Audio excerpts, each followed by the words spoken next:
प्यारे बच्चों, गायत्री स्कूल की ऑनलाइन क्लास में आपका स्वागत है। और आज जो 2.5 एक्सरसाइज के जो क्वेश्चन रह गए हैं बाकी के, वो आज मैं क्वेश्चन बता दूंगा। और इस चैनल को सब्सक्राइब करना, लाइक करना और शेयर करना, ठीक है ना, जिससे कि आपको नोटिफिकेशन मिलता रहे। और टाइम टू टाइम रिपीट करते रहना। जितना हम क्वेश्चन बताएं वो सारे रिपीट करते रहोगे तो माइंड के अंदर फीड होंगे। और नहीं देखने से तो 50-60% समझ आता है, और वो आपने अगर 1-2 दिन नहीं देखे तो वो भी डिलीट हो जाती हैं। कोई भी दिमाग के अंदर कोई चीज़ फीड होती है वो 100% अगर तुम्हें आती है तो फीड होती है, और अगर वो 70% 60% होती है तो धीमे धीमे धीमे धीमे डिलीट हो जाती है। इसीलिए आपको रिपीट करना बहुत ज़रूरी है मैथमेटिक्स में।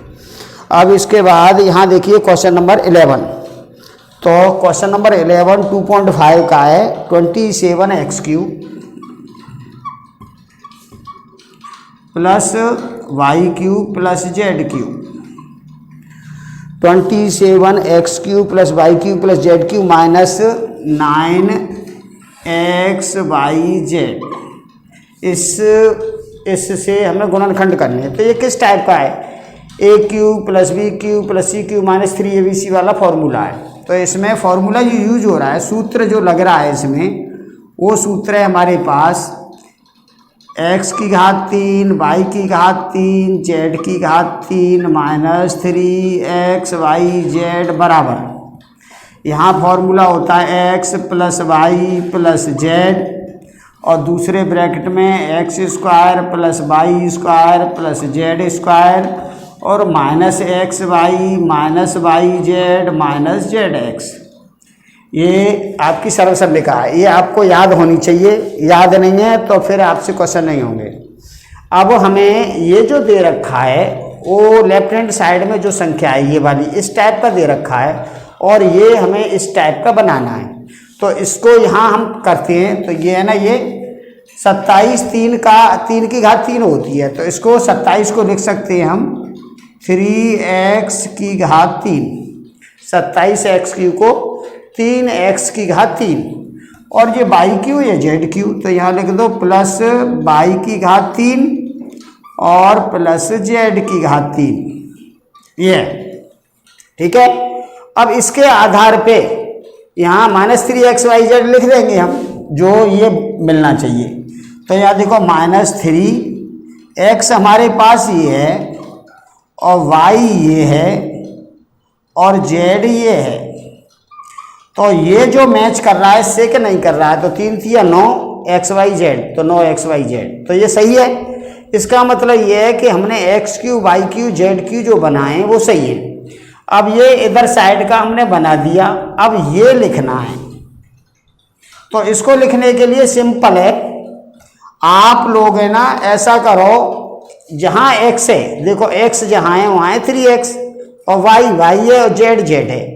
तो यहाँ देखो x हमारे पास 3x के बराबर, और y की जगह y लिखना है और z की जगह z लिखना है। ऐसे समझ लो। और ये चीज़ है ना उठा के ये राइट हैंड साइड में लिख देनी है। तो लिखो यहाँ x plus y plus z, तो ये आएगा 3x plus y plus z. तो यहाँ आएगा 3x plus y plus Z. समझ लो अच्छी तरह से।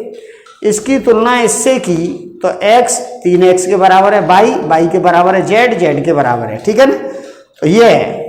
तो हम जो राइट हैंड साइड है ये, यहाँ x की जगह तो 3x लिखेंगे, y की जगह y लिखेंगे, z की जगह z लिखेंगे इसमें, और हल करके लिख देंगे। तो देखो लिखते हैं। तो ये x की जगह 3x लिखा तो यह है। अब यहाँ भी ऐसे ही करो। तो x की जगह 3x, इसका स्क्वायर घात 2, और y तो y है और z भी z है, और माइनस xy है। तो x की जगह क्या लिखेंगे 3x इंटू y माइनस, और फिर आगे yz, तो y और z तो yz है, और zx, z है, और x है 3x। ऐसे समझ लो।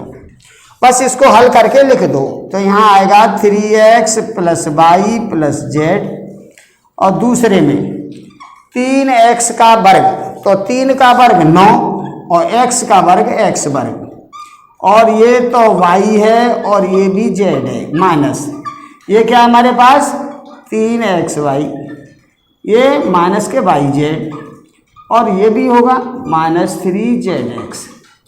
बस यही इसका आंसर है। तो आप देख लो, आपको जो सर्वसम्मिका जो बताएंगे हमने उसमें एक टाइप का दे रखा, मान लो लेफ्ट हैंड साइड जो है उसकी टाइप का दे रखा है तो राइट हैंड बनाना होता है आपको, और राइट हैंड की टाइप की दे रखा होता है तो ये लेफ्ट हैंड बनाना होता है। बाकी का नॉर्मल है, ज़्यादा कठिन नहीं है क्वेश्चन। अब इसके बाद ये 11 हो गया, तो 12 देखिए। 12 क्वेश्चन जो है वो सूत्र को सत्यापित किया गया है, सूत्र को सत्यापित करो ये कह रहा है। ये 12वां क्वेश्चन है, ये कह रहा है सूत्र को सत्यापित कीजिए, और सत्यापित ये करना है, सत्यापित करो। सत्यापित करो का मतलब इसको प्रूफ करो, सिद्ध करो। तो ये है x³ + y³ + z³, y की घात 3 और z की घात 3, x की घात 3, y की घात 3, z की घात 3 माइनस 3xyz बराबर, ये सिद्ध करना है हमें 1/2 x धन y धन z, और दूसरे में x ब्रैकेट में x माइनस वाई की स्क्वायर और y माइनस जेड का स्क्वायर और z माइनस x का स्क्वायर, ये आपको सिद्ध करना है, ये बराबर ये सिद्ध करना है। ठीक है, तो इसको सिद्ध करने में आप ये देख लो, ये है ना लेफ्ट हैंड साइड, इसमें क्या फॉर्मूला है ये, तो सूत्र कौन सा लगा रहे हैं इसमें, जो ये फॉर्मूला हमें लेफ्ट हैंड साइड में नजर आ रहा है यही सूत्र लगा रहे हैं। तो ये सूत्र क्या है हमारे पास, x³ y³ z³ minus 3xyz बराबर क्या होता है x धन y धन z, सूत्र है अभी लिखवाया था थोड़ी देर पहले बताया था, और दूसरे में x² + y² + z² minus xy minus yz minus zx, ये सूत्र है। ठीक है, अब इस सूत्र को हमें इस टाइप का बनाना है, ये जो है इस टाइप का बनाना है। तो भाई ये साइड लेफ्ट हैंड साइड तो एक जैसी है, अब इसको बनाना है ये, तो यहाँ लिखा है 1/2, तो आप इसमें पहले 2 से भाग लगाओ, 2 से कर दो गुणा। तो यहाँ देखो इसमें राइट हैंड साइड में 2 से भाग लगाओ, 2 से गुणा करो, 2 से भाग तथा 2 से गुणा करने पर भाई जितने का भाग लगाओ उतने से गुणा करो, तो क्या है 2 ऊपर आएगा 2 नीचे आएगा, तो आंसर तो बन ही आया, कोई अंतर तो आएगा नहीं। तो इसका फायदा हमें ये मिलेगा कि यहाँ ये वाला जो है इधर साइड ये सत्यापित होगा, ये बराबर ये हो जाएगा। तो करते हैं, देखो यहाँ से 2 का भाग लगाया तो 1/2, और ये लिख दो x धन y धन z। अब इसमें 2 का गुणा कर दो, तो सब में 2 का गुणा करेंगे तो 2x² और 2y² और 2z²। ठीक है, 2x² 2y² 2z², और यहाँ भी 2 हो जाएगा, 2xy और 2yz और माइनस 2zx, ये आया। ठीक है, अब जो हम सत्यापित कर रहे हैं वो 1/2 ये आ गया, ये भी आ गया। अब इसको है ना ये ब्रैकेट, इस ब्रैकेट को हमें ये बनाना है, तो आगे बनाते हैं, देखो कैसे।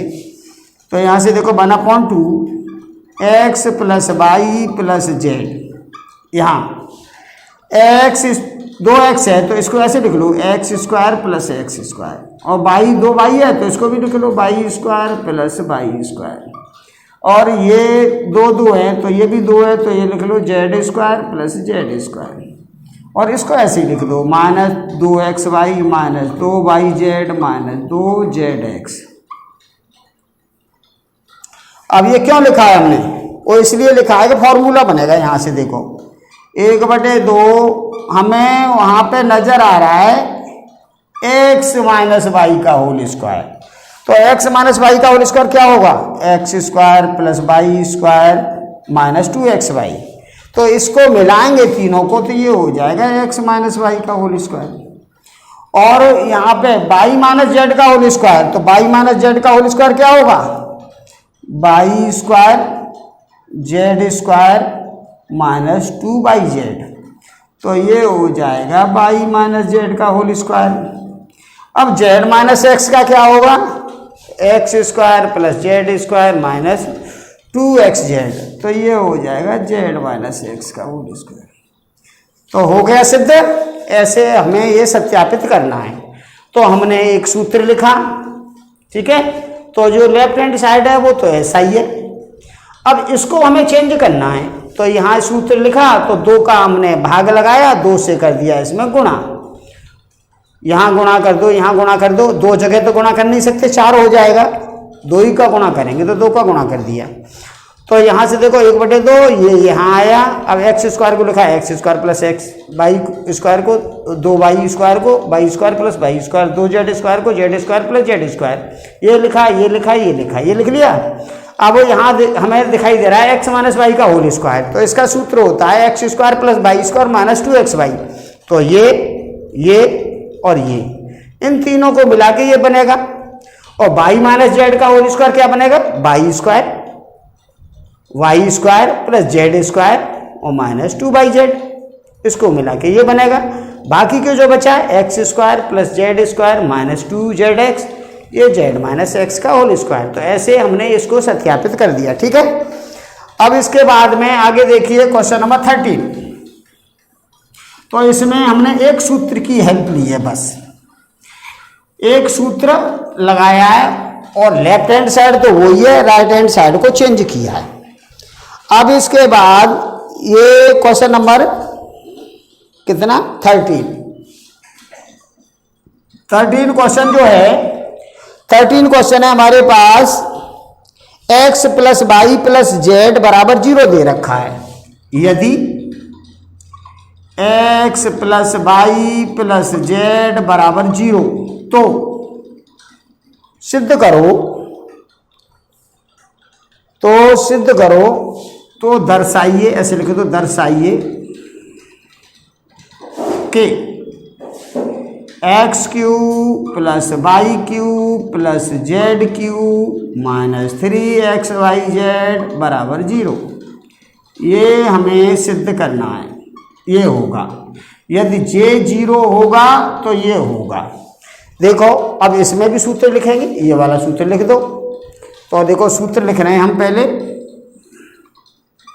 तो हमने सूत्र लिखा x 3 वाई की घात 3 और z की घात 3 माइनस 3xyz बराबर, ये होता है x plus y plus z पहले ब्रैकेट में, दूसरे में x square plus Y square plus Z square minus x y minus y z minus z x. ये सूत्र होता है, ठीक है ना। अब इसमें आप है ना x plus y plus z बराबर 0 यहाँ लगा दो। तो यहाँ देखो x plus y plus z बराबर 0 रखने पर x plus y plus z बराबर 0 रखा है यहाँ पे हमने। तो यहाँ पे 0 रखेंगे तो ये 0 और 0 का गुणा इसमें सब में हो रहा है, ठीक है। तो जब 0 का गुणा किसी में करते हैं तो क्या होता है, ये आपको मालूम है, 0 कर देता है सबको। तो 0 का गुणा हमने यहाँ पे किया,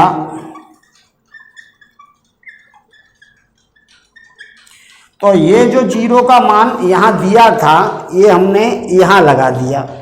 तो 0 का गुणा करेंगे तो ये पूरा का पूरा 0 हो जाएगा। तो ये आ गया आंसर, ठीक है। सिंपल क्वेश्चन है, ज़्यादा कठिन नहीं है। 3xyz, ये क्लियर है, देख लो अच्छी तरह से। ये कह रहा है यदि x plus y plus z बराबर 0 हो तो दर्शाइए ये। तो हमने क्या किया, पहले सूत्र लिखा ये वाला, ये सूत्र लिख लिया हमने, सूत्र लिख लिया। अब लेफ्ट हैंड साइड तो यही है और इधर साइड में x plus y plus z की जगह यहाँ 0 लगा दिया और ये सब लिख दिया। अब 0 का इस पूरे ब्रैकेट में गुणा करेंगे तो 0 हो जाएगा। समझ में आ गया? अब इसके आगे वाला क्वेश्चन देखो, क्वेश्चन नंबर ये 12 था ये क्वेश्चन। अब वो 13 क्वेश्चन था। अब 14 देखिए। 14वां सवाल देखो। 14वां क्वेश्चन क्या है? तो 14वें क्वेश्चन में ये कह रहा है वास्तव में घनों का परिकलन किए बिना निम्नलिखित में से प्रत्येक का मान ज्ञात करो। इसका मान पूछा है उसने। 14 का ये फर्स्ट वाला है और सेकंड वाला आप अपने आप कर लेना, दोनों एक जैसे क्वेश्चन है। तो ये कह रहा है -12x³ प्लस 7 का क्यूब प्लस कितना है 5 का क्यूब। इसका मान बताओ। ऐसा नहीं बताना कि इसको गुणा कर करके लिख दो, ऐसे नहीं बताना है। इसका मान बताइए। तो आप देखो ये x है, ये y है, ये z है। अगर x plus y plus z जोड़े तो -12 प्लस 7 प्लस 5 तो ये 0 आ जाएगा। ठीक है, समझ लो अच्छी तरह से। ये x है मान लो, ये वाला क्या है x और ये वाला क्या y और ये वाला क्या z। x plus y plus z अभी हमने 0 बताया था तो क्या था? ठीक है, वही कंडीशन देख लीजिए आप। तो आप वही सूत्र लिखोगे x³ plus y³ plus z³ का। तो x³ plus y³ plus z³ minus 3xyz बराबर 0 होता है। अगर x plus y plus z बराबर 0 होता है तो ये बराबर 0 होता है। सूत्र है, लिख दो यहाँ पे। यदि अभी इसके पहले जो क्वेश्चन किया था वो ऐसी तो लिखा था, यदि x plus y plus z बराबर 0 तो ये होता है। अभी सिद्ध किया था हमने। ठीक है, और तो यहाँ पे हमें नजर आ रहा है ये 0 भाई। यहाँ पे हमें नजर आ रहा है -12 प्लस 7 प्लस 5 और ये आ रहा है 0। तो ये 0 आ रहा है तो इसका मतलब क्या है? ये कंडीशन होगी। अब इसमें आप मान लगा दो तो आंसर आ जाएगा। तो ये इसको हम उधर ले जाएं तो ये हो जाएगा x³ plus y³ plus z³ बराबर 3xyz होगा। ठीक है, यदि x plus y plus z बराबर 0 तो ये बराबर 0 और इसको हम इधर ले आए तो ये बराबर 0। अब यहाँ पे लिख दो x हमारे पास ये है -12 और y है हमारे पास 7 और z है हमारे पास 5। तो ये किसके बराबर है? 3x क्या है -12, y क्या है 7, z क्या है 5। इसके बराबर है ये। तो इसके बराबर है तो ये देखो ये 0 करके देखा है हमने, माइनस के बारे प्लस के बारे। तो इसके बराबर है तो इसको गुणा करके लिखो। तो यहाँ देखो 12 थी 36 तो -36 इंटू 7 पंजे 35। अब इसका 35 36 का गुणा कर लो यहाँ। तो गुणा करेंगे तो 5 × 30 हासिल थी 15 और 3 18 और 3 18 हासिल 1 और ये 10 तो 0 और ये 6 और 1260 आया। तो -1260 इसका आंसर आएगा। क्लियर है? सिंपल है। वो ये कह रहा है इसका मान बताइए। कैसे? घन करके नहीं बताना है कि इसका 3 बार गुणा किया, इसका 3 बार किया, इसका 3 बार किया, ऐसे नहीं, सूत्र से बताओ। तो हमने देखा यार माइनस के बार है और ये प्लस के बार है, ये तो 0 हो रहा है। अब 0 हो रहा है तो हमारे पास ये सूत्र है, यदि x plus y plus z बराबर 0 तो x³ plus y³ plus z³ बराबर 3xyz होता है। तो फिर यहाँ से देखो x³ plus y³ plus z³ और ये 3xy को इधर ले गए। अब यहाँ x की जगह -12 और y की जगह -7 और z की जगह 5 रखा। तो इसका जो मान आएगा 3xyz के बराबर आएगा। तो 3x ये y ये z ये गुणा करके ये आंसर आया। क्लियर है? अब आगे देखिए 14वां क्वेश्चन जो है, ऐसा क्वेश्चन इसका फर्स्ट वाला मैंने बताया है सेकंड आप अपने आप कर लोगे, नॉर्मल क्वेश्चन है। अब क्वेश्चन नंबर 15 देख लो। क्वेश्चन नंबर 15 में क्षेत्रफल दे रखा है हमें। क्षेत्रफल दिया है हमारे पास 25a² -35a और प्लस के 12, ये दे रखा क्षेत्रफल, और ये कह रहा है इसकी लंबाई चौड़ाई बताओ। तो क्षेत्रफल का जो सूत्र होता है लंबाई गुणा चौड़ाई होता है, तो इसके गुणनखंड करेंगे तो एक लंबाई हो जाएगी, दूसरी चौड़ाई हो जाएगी, ठीक है। तो इसके गुणनखंड हमने करना आपको बता दिया है। तो इसके गुणा के बराबर तो गुणा होता है, तो गुणा आएगा हमारे पास 25 और 12 के गुणा के बराबर, और योग जो होगा, योग है ये -35। तो गुणा वाली संख्या के गुणनखंड किए तो 25 के 5 गुणा 5 और 12 के 2 दूनी 4 थी 12, तो इसके गुणनखंड ये किए। अब इसमें से गुणा प्लस का है तो दोनों संख्याएं ऐसी बनाएंगे, दोनों माइनस की बनाएंगे और दोनों जोड़ के योग आएगा। तो बना लो ऐसी संख्याएं, तो 5 थी 15 और ये 5 चौक 20, तो 20 और 15 आए, 20 और 15 35 होते हैं। अब माइनस का योग है तो दोनों माइनस की, तो ऐसे ये संख्याएं बनेंगी। अब इसको यहाँ लिखना है, तो लिखो 25a² और इसको हटा के ये लगाना है, तो -20 -15 और लास्ट में ये 12। इसमें से हम क्या कॉमन लेंगे, इसमें से 25 और 5 में से 5 कॉमन आएगा और a² और a में से 1 कॉमन आएगा। इसका भाग लगाएंगे तो 5a - 5 चौक 20 4 आएगा। इसमें से क्या कॉमन लेंगे, -3 कॉमन लेंगे, तो माइनस से माइनस और 3 पंजे 15 5 और माइनस प्लस माइनस हो जाएगा 3 चौक 12, तो ये आए। तो ये ब्रैकेट फिर कॉमन लेंगे तो 5a - 4 और दूसरा आया 5a - 3, तो ये आए गुणनखंड इसके। अब ये कह रहा है क्षेत्रफल है, तो क्षेत्रफल है तो क्षेत्रफल लंबाई गुणा चौड़ाई होता है, तो एक लंबाई होगी दूसरी चौड़ाई होगी, तो लिख दो अतः लंबाई को बड़ा लिखेंगे तो ये लंबाई हो जाएगी, ये चौड़ाई हो जाएगी। तो लंबाई बराबर ये बड़ी संख्या ये छोटी है, क्योंकि इसमें से 3 घट रहा है, इसमें से 4 घट रहा है, तो लंबाई तो है 5a - 3 और इसकी चौड़ाई, क्षेत्रफल की चौड़ाई हमारे पास 5a - 4, तो ये इसकी लंबाई चौड़ाई आई, ठीक है। अब इसका लास्ट क्वेश्चन है, वो उसमें आयतन दे रखा है। तो आयतन में ये कह रहा है इसका घनाभ का आयतन है तो इसकी लंबाई चौड़ाई ऊंचाई पूछी है, तो इसका गुणनखंड करेंगे तो 3 आएंगे, तो एक लंबाई हो जाएगी, एक चौड़ाई हो जाएगी, एक ऊंचाई हो जाएगी। चलो ये देख लो लास्ट क्वेश्चन है इस एक्सरसाइज का, इसके बाद ये एक्सरसाइज फिनिश हो जाएगी और कल फिर कुछ नया बताएंगे। तो यहाँ से देखिए इसका जो लास्ट क्वेश्चन है उसमें आयतन दे रखा है। आयतन हमारे पास है